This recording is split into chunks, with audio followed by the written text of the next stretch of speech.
from the BBC World Service in association with ABC and All India Radio. This is Stumped. Hello and welcome to Stumped, your intercontinental hit of news, features and debate from the quirky world of cricket. I'm Alison Mitchell in London, and down the road I can tell you Heathrow Airport is going to be gearing up for a little bit of cricket traffic. England's men getting ready to fly to South Africa. Owen Morgan's joining them after a little bit of a holiday in the UAE following the IPL. I'm getting ready to fly to Australia as well. That might mean I actually get to see in person my co-host.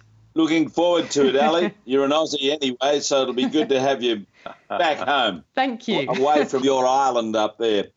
It's Jim Maxwell for the ABC in Sydney. The IPL Elsters have arrived in town, getting ready for the Border Gavaskar Trophy. And we've had a team announcement for the Test Series. We've got a lot of excitement just this week in both the women's competition, the WBBL, with the Melbourne Stars in front, and probably one of the more dramatic victories the team has ever had in the Sheffield Shield. New South Wales beat Tasmania by 145 runs after being bowled out on the first day for 64. I can't say I'm not feeling left out here, Alison, Jim. Remember we met in Sydney some time back as a Stumped group, and it would be nice to do that again. Hello, everybody. This is Charu Sharma for All India Radio in Bangalore once again. And despite the fact that there were no spectators in the arena, and of course the fact that the tournament was held on distant shores, we have to conclude it was another blockbuster edition of the IPL, particularly in terms of TV ratings. And thankfully, it concluded without any major blemish, COVID or otherwise. And now all eyes on India's tour to Australia, which till the last time India went there was the final frontier. Then, of course, the Indians won the Test Series, and now it's just another tour. Yeah, well, there's lots even there with what you've said, Charu, just another tour that we're going to get stuck into. But look, let's start with the IPL, because I've really enjoyed watching the tournament this year. I don't know whether it was a shift in the time of year. Certainly lockdown meant I think a lot more people had more time available to watch it, listen to it and follow it. And yeah, it may have been staged in unfamiliar surroundings in the UAE, but it had a very familiar winner, the Mumbai Indians beating Delhi Capitals by 5 wickets to win the tournament for the 5th time in 8 years. It's an amazing record, Charu. What makes this franchise so special and so consistent? It really is a good question, Alison, because, all teams still have an equal player purse. And there's a lot of equality generally in terms of picking up players, the auctions, the way the teams are run. And despite that equality, for one team to win 5 times in 8 years is just astounding, truly. And some of the reasons I can come up with, first, of course, and probably the most important for me, is the bowling duo. And ironically, of course, Trent Boult came in from Delhi, who reached the final and didn't have his services. But Boult and Bumrah present something very special for right at the top as well as the death for Mumbai Indians. And remember, that's virtually half the overs, 8 out of 20. And nobody can really figure these two out. They've caused immense damage and not allowed other teams to get away to big scores. So that, for me, was the biggest advantage. Throw in a couple of the bowlers and they're pretty good.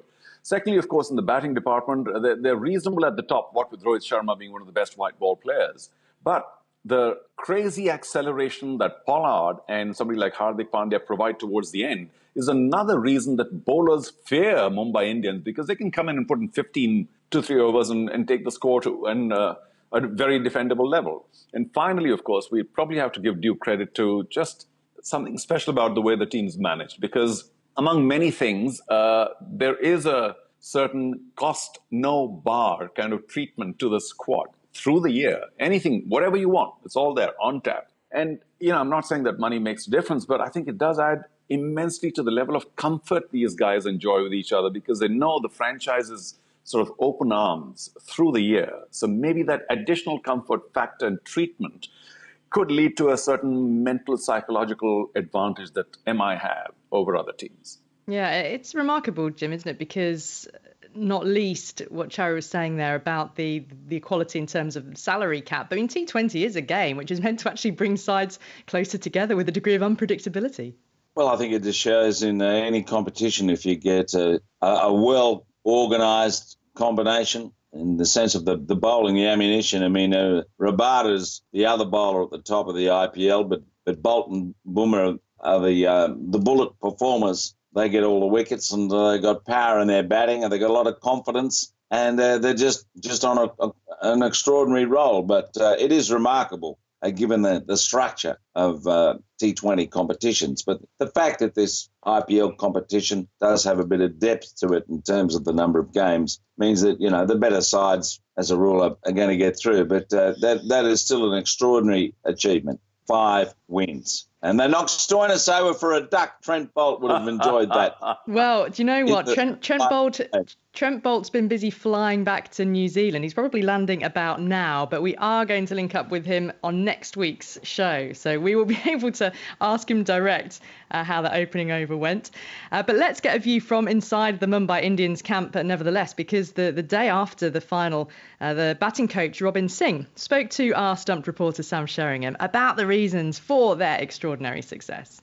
It's a lot of attention to details, a lot of preparation, a lot of work goes into the season before, what are the requirements we need for the team going forward. We look at building teams long term. We don't look at short term building stuff. Yeah, these are some of the main ingredients that we look at. And of course, we have a big talent group that we scout around quite a lot across the globe, not only in India, but globally. And we actually see most of the games, or we have enough and more information and data available to us. So we're able to decipher who's in form, who's not in form. We have a huge network, if you want to put it like that. And then, of course, with the coaching staff, with the experience that we've got behind the scenes and stuff, we put whatever we think is necessary to make this team a successful unit. Of course, the owners play a huge role because they leave no stone unturned, and they also ensure that whatever we want, we can get to make this a successful franchise. Yeah, and it's a fantastic mix of established international stars and younger Indian players. But from a batting point of view, which is your remit, 137 sixes hit by the Mumbai Indians. That's 34 more than the next best team. That must make you very proud. Yeah, I didn't even know that, to be honest. We just got there, and I think most of the guys have been with the franchise for a while. So as I said, we tend to identify potential and we give them a good run, because T20 is a sort of format where you need to give people a fair chance. It's not about seeing them for 1 or 2 games. You need to give them a good run, a good season to see how they do. And if we feel they can take that forward, we tend to sort of build on that. But yeah, that's fantastic. Most of the guys in our team, they know that this is one format where you have to be in a position to hit sixes at some point in time. And we have been fortunate to have people like Pollard, Hardik.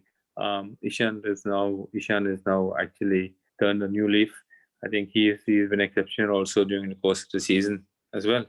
And one name you didn't mention there is the captain, Rohit Sharma, another fantastic 68 from him in the final. And there are a lot of calls off the back of the tournament for Rohit to become India's white ball captain, to perhaps allow Virat Kohli to focus on tests, and for Rohit Sharma to be maybe at least 20-20 and maybe even 50 over captain. Where do you stand on that?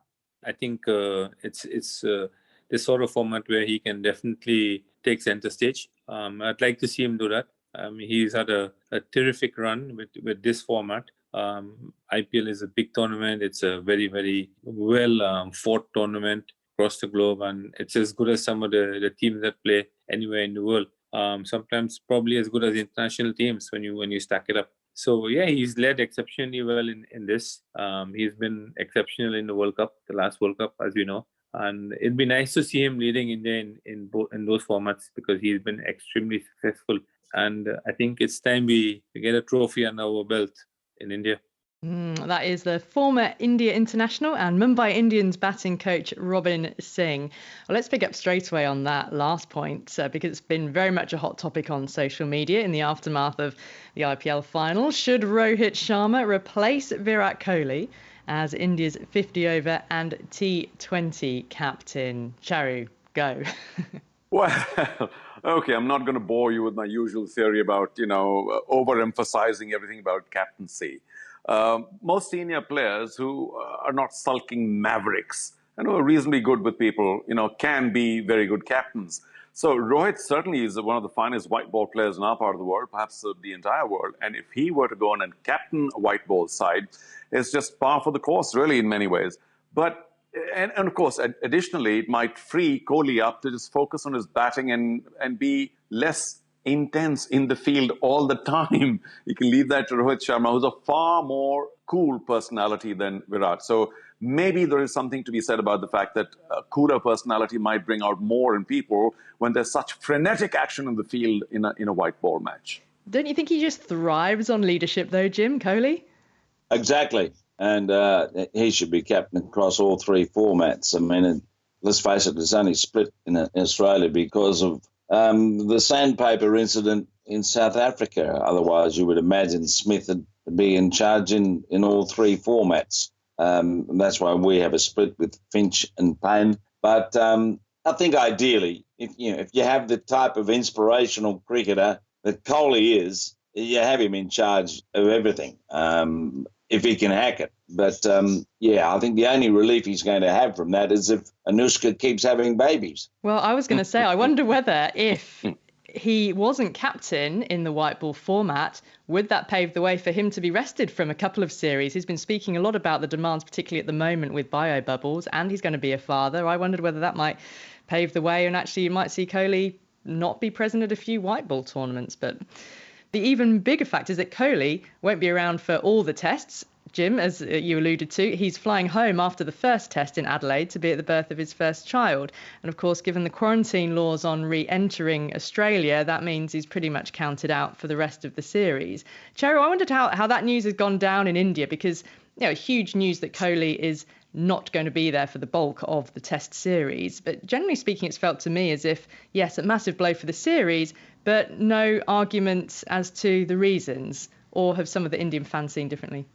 Well, I think there's still a hangover concerning the IPL right now. People only gradually waking up to this new confusion about who's going and who's not. By all accounts, Rohit Sharma, not only did he top score in the final, but showed no ill effect of this so-called injury while fielding as well. So it's a mystery that he now goes back to Bangalore at the National Cricket Academy and then tries to sort his injury out. And then, of course, will be too late because of this whole quarantine thing to go to Australia for white ball cricket. Mind you, he's also a very good red ball cricketer, so maybe he can contribute in test matches. Kohli's case, though, is a little different. I think he'll get a lot of sympathy from the country because he's doing something which is considered, certainly in these times, a fabulous thing to do. Go back home for the birth of his first child. Of course, his wife is, a very public figure as well. So I think the couple will make a wonderful picture. We're both home. We're both looking after the child. And it does, of course, mean that, he doesn't go back in time because of the quarantining thing. But it's a good story. And I also just want to add that in case Rohit is not available for white ball cricket, as may quite be the case, there are any number of youngsters, Alison, Jim, who are, well, I'm not saying just as good, but very good. And they will jump at that opportunity with both hands. So we'll see how it all goes. With no Kohli, cricket-wise, Australia has a massive advantage now, doesn't it, Jim, in these tests?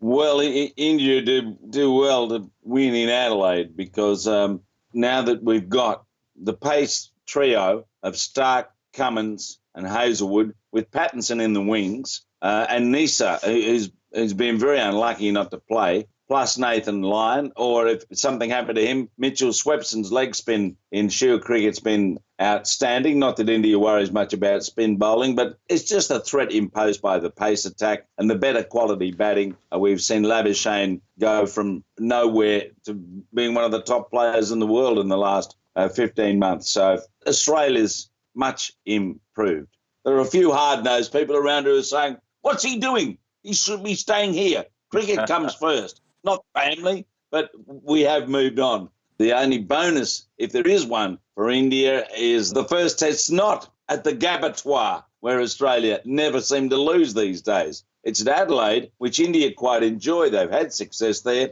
And you might remember a few years ago when Kohli batted so well, hundreds in each innings, they almost won that game. So that's got to be the hope for India, that they kick a goal in the first game. He loves Adelaide, does Kohli. Well, before we leave talking about India, Charu, the Women's IPL Challenge, which we previewed a couple of weeks ago on Stumped, it wasn't a tight final as such. We saw Smriti Mandana's Trailblazers beat the two-time champions, the Supernovas, in a low-scoring affair. That was largely thanks to a 49-ball 68 from the captain, Mandana. There were a few things, though, that weren't ideal about the Challenge tournament this year. I mean, the scheduling meant that no India players could play in the Women's Big Bash and vice versa. The in-tournament scheduling saw the Velocity team play a night game followed by the quickest turnaround into an afternoon game. And I don't think you can expect the same level of performance in both matches in those scenarios, what with the journeying to and from in between as well. And certainly Mitali Raj made her feelings known on that one.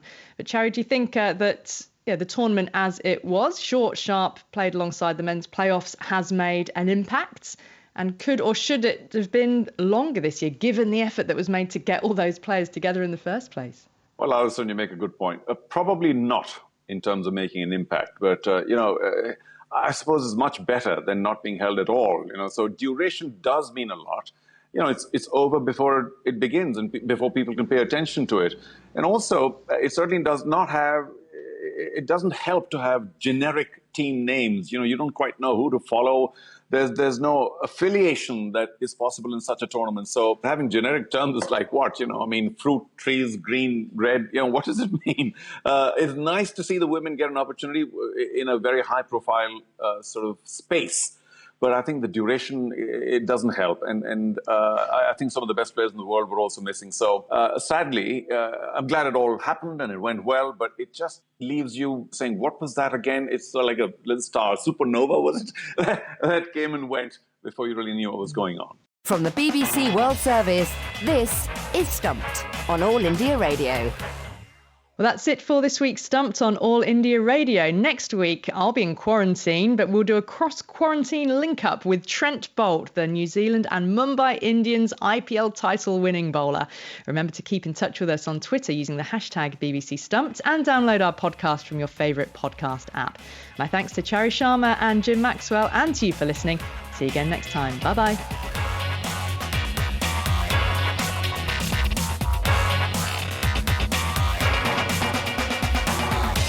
Stumped is a BBC sport production for the BBC World Service in association with the Australian Broadcasting Corporation and All India Radio.